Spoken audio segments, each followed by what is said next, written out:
Hakim di Amerika diteror pembunuhan hingga rumah dibakar.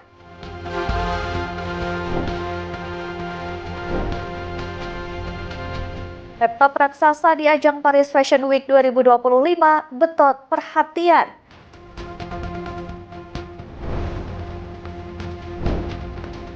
Robot pemadam kebakaran bisa semprot air hingga 60 meter.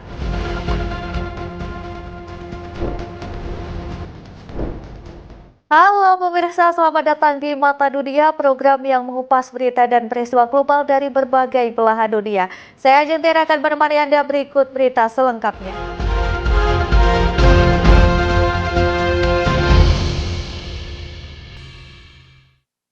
Kita ke informasi yang pertama, pemirsa. Rumah hakim bernama Diana Goodstein di Carolina Selatan, Amerika Serikat mengalami kebakaran. Sebelum rumah terbakar, Goodstein menerima teror pembunuhan.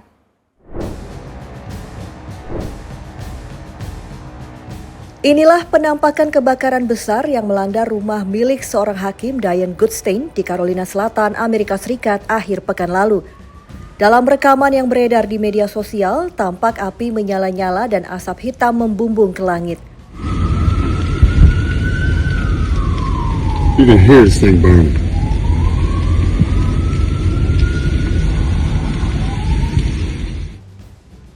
Rumah ini terletak di dekat jalan lintas menghubungkan Pantai Edisto dengan Pulau Edisto, Carolina Selatan. Menurut saksi mata, beberapa orang yang berada di rumah melarikan diri dengan melompat dari lantai tinggi.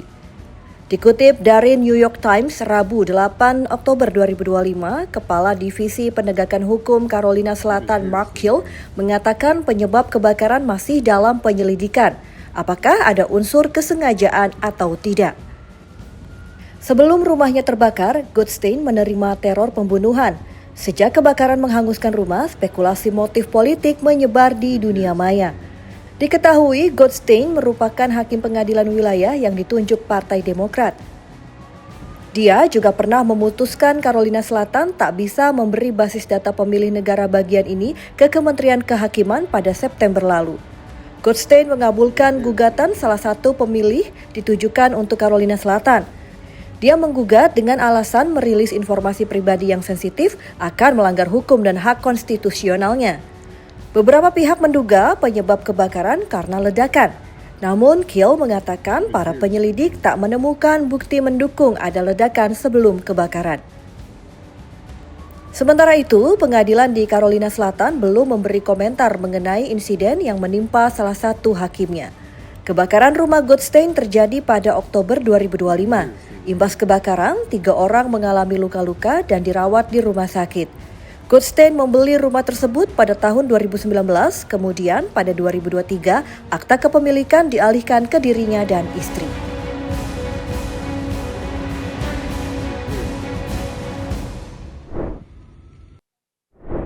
Ya pemirsa, aksi protes di luar kantor Pusat Imigrasi dan Bea Cukai Amerika Serikat atau ICE di Portland, Oregon, Amerika Serikat berujung penangkapan.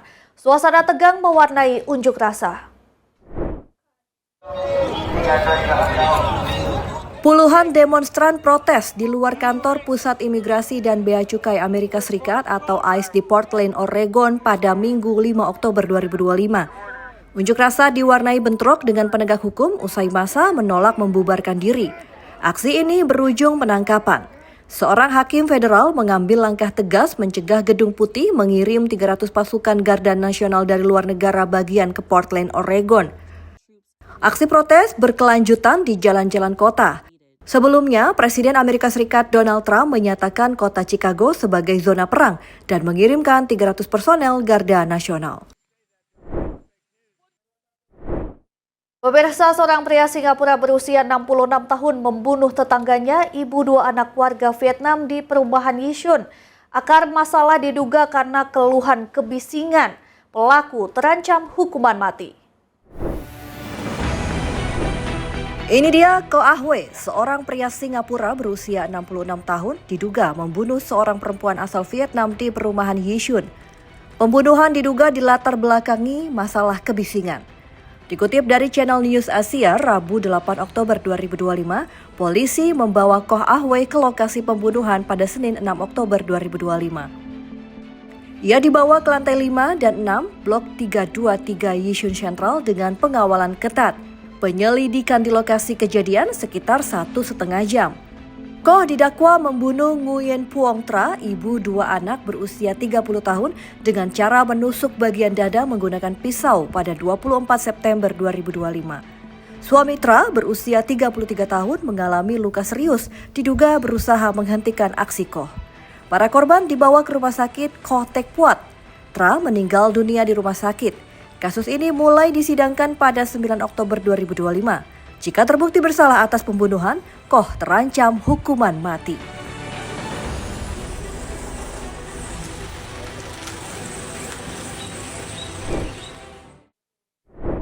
Informasi berikutnya, pemirsa, Fermin Aldegar menang dramatis di balapan utama atau main race MotoGP Pertamina Grand Prix of Indonesia di Pertamina Mandalika International Circuit.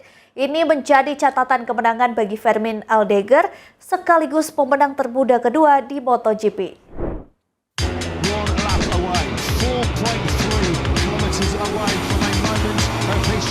Di tengah heboh kecelakaan antara Marc Marquez dan Marco Bezzecchi, pembalap muda asal Spanyol Fermin Aldegar tampil luar biasa dan merebut kemenangan pertamanya di kelas utama bersama tim BKH Gresini Racing MotoGP. Fermin Aldegar menang dramatis usai persaingan sengit di 17 tikungan teknikal di balapan utama atau main race MotoGP Pertamina Grand Prix of Indonesia di Pertamina Mandalika International Circuit pada Minggu 5 Oktober 2025. Penampilan dominannya membuat pembalap tim Bosco Scuro itu tak terkejar hingga garis finish, menjadi bukti kematangan strategi dan stamina tinggi dimiliki pembalap berusia 20 tahun itu. Balap termuda kedua dalam sejarah MotoGP yang berhasil memenangi Grand Prix hanya kalah dari rekor milik Marc Marquez.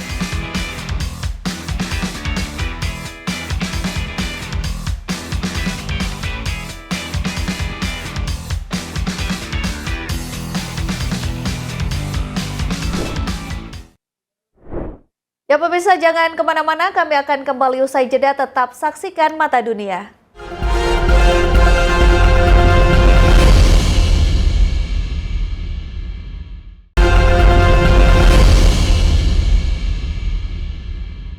Terima kasih Anda masih bersama kami, pemirsa. Badai salju di Gunung Everest menelan korban jiwa. Dilaporkan 2 pendaki tewas dan 580 orang lain berhasil dievakuasi ke Tibet.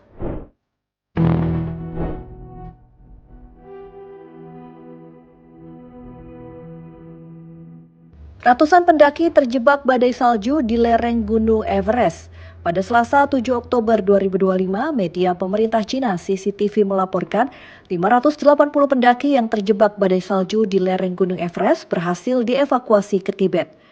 2 pendaki dilaporkan tewas.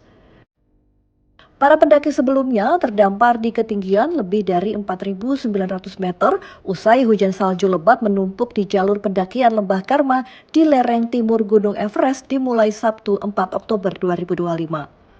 Mengutip BBC, Rabu 8 Oktober 2025, Lembah Karma merupakan rute kurang dikenal namun indah menuju kaki Gunung Everest. Dari kawasan tersebut bisa terlihat pemandangan puncak tertinggi di dunia. Ratusan pendaki melewati rute menghabiskan liburan Golden Week. Tak disangka mereka terjebak badai salju.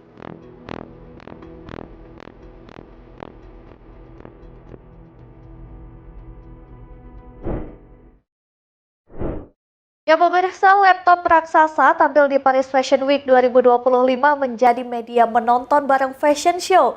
Ide ini muncul dari kreator model Lias, mengubah pengalaman eksklusi menjadi acara terbuka bagi semua orang.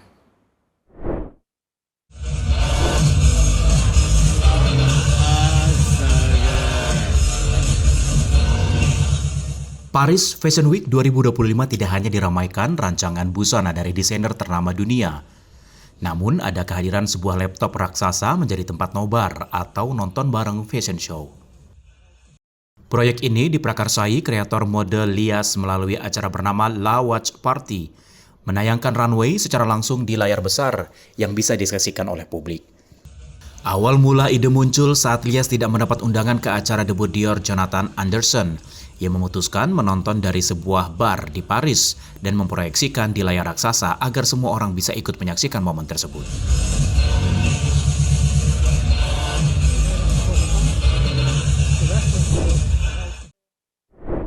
Sekelompok paus orca atau paus pembunuh terlihat di perairan antara Lombok dan Bali.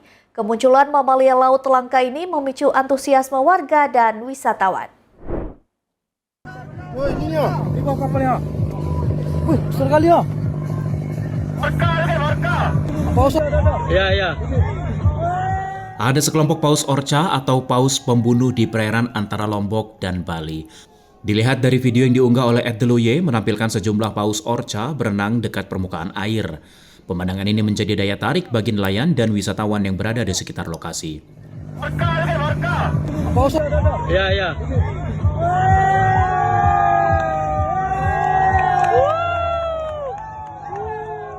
Meski jarang terlihat, paus orca bukan pertama kali muncul di perairan Indonesia. Pada tahun 2014, WWF Indonesia melaporkan penampakan paus orca di kawasan Uluwatu, Bali. Menurut para ahli kelautan, paus orca sesekali berimigrasi melewati perairan Indonesia saat mengikuti jalur arus laut dan sumber makanan. Selat Lombok menjadi penghubung Samudra Hindia dan Laut Bali yang dikenal memiliki kedalaman besar dan keanekaragaman hayati yang tinggi. Kondisi ini menjadi jalur penting bagi paus orca dan mamalia laut lain. Kemunculan paus orca di perairan ini diharapkan menjadi tanda baik bagi kelestarian ekosistem laut Indonesia.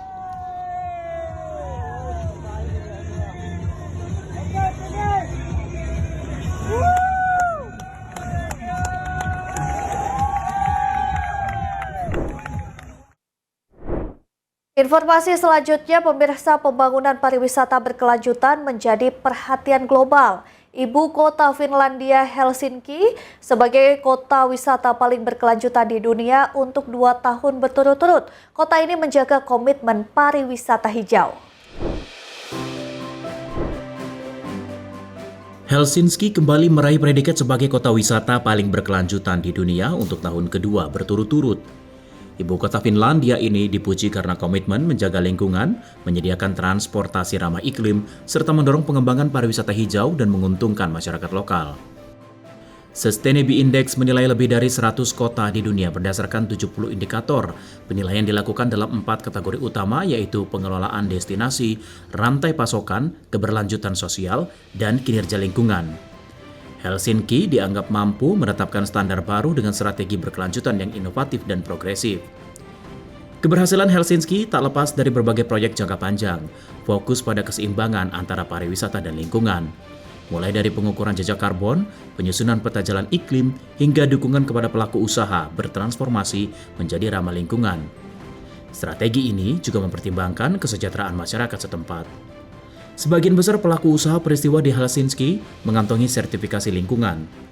Hampir seluruh hotel besar, destinasi wisata, operator tur, dan penyelenggara acara sudah terakreditasi sebagai fasilitas ramah lingkungan. Produksi energi ramah iklim seperti listrik dan pemanas listrik juga menunjang pencapaian ini. Pada Maret 2025, Helsinki juga menjadi kota pertama dengan populasi di atas 500.000 jiwa meraih sertifikasi Green Destinations.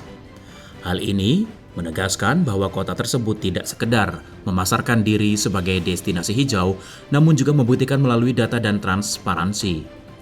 Hasilnya, jumlah wisatawan internasional di Helsinki pada 7 bulan pertama 2025 tercatat meningkat 19% dibandingkan tahun sebelumnya.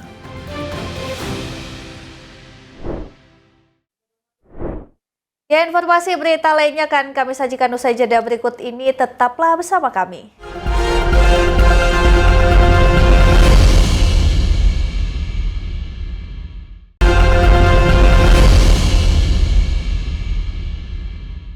Terima kasih Anda masih menyaksikan Mata Dunia. Pemirsa, ada robot yang bertugas sebagai pemadam kebakaran. Robot tersebut bisa menavigasi area berbahaya dan menyemprotkan air hingga 60 meter.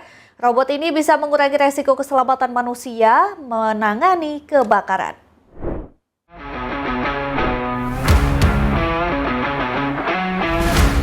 Teknologi robot semakin berkembang pesat, salah satunya robot pemadam kebakaran. robot bisa menjangkau daerah berbahaya memadamkan si jago merah.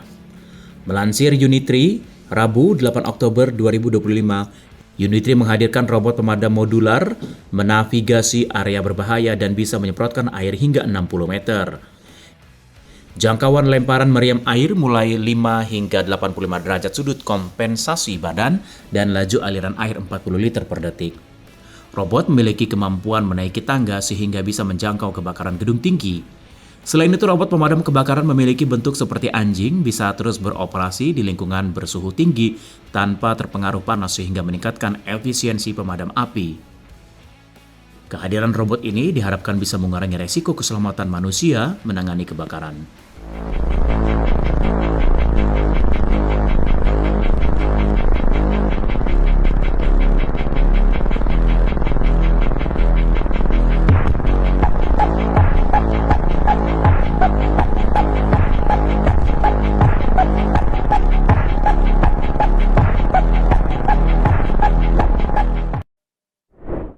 Pemirsa, Qatar merupakan negara kecil di Timur Tengah kaya akan budaya, sejarah, dan modernitas.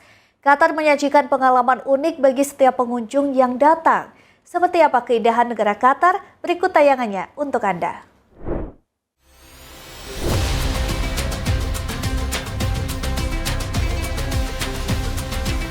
Selamat datang di Qatar.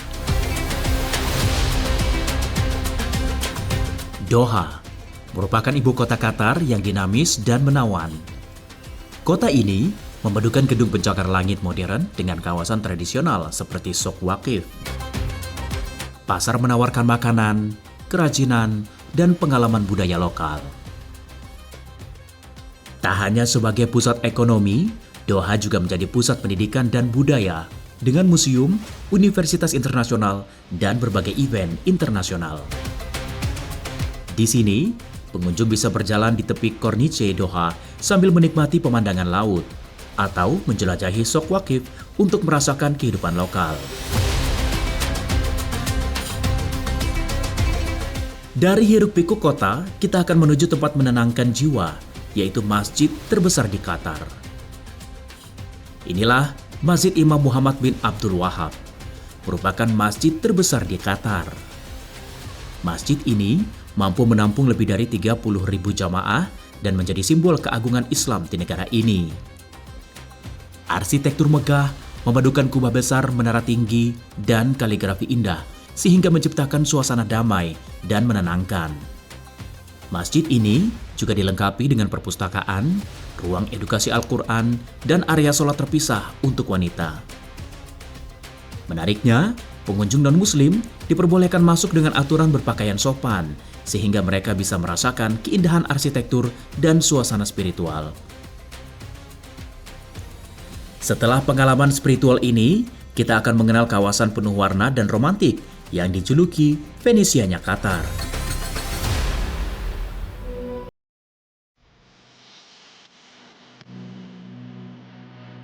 Qanat Quartier adalah bagian dari The Pearl Qatar. Kawasan ini meniru kota Venesia, lengkap dengan kanal-kanal kecil, jembatan melengkung, dan bangunan pastel yang cantik. Di sini pengunjung bisa menaiki perahu, berjalan santai, atau berfoto di jembatan yang instagramable. Selain itu, Qanat Quarter juga menawarkan restoran, kafe, dan butik mewah, menjadikan tempat populer bagi wisatawan dan warga lokal. Menariknya, pulau buatan ini memadukan gaya hidup modern dengan suasana romantis yang unik. Dari romantisme modern ini, perjalanan beralih ke utara Qatar untuk melihat jejak sejarah yang masih terjaga di Al-Zubarah.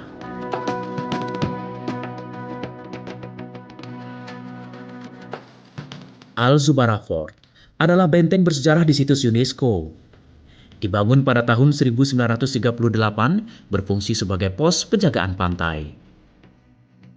Benteng ini dikelilingi reruntuhan kota pelabuhan abad ke-18. Situs ini menceritakan sejarah perdagangan mutiara dan kehidupan masyarakat Qatar tempo dulu. Di sini, pengunjung bisa menjelajahi benteng, mempelajari sejarah masyarakat, dan melihat reruntuhan kota tua yang masih terawat. Al-Zubarah Fort memberikan wawasan tentang cara hidup dan pandangan masyarakat Qatar di masa lalu. Qatar merupakan negara kecil dengan perpaduan modernitas, budaya, dan sejarah. Dari pusat kota Doha yang ramai, masjid yang megah, Qanat Quarter yang romantik, hingga Al Zumarah Fort yang kaya sejarah, Qatar siap memukau setiap pengunjung yang datang.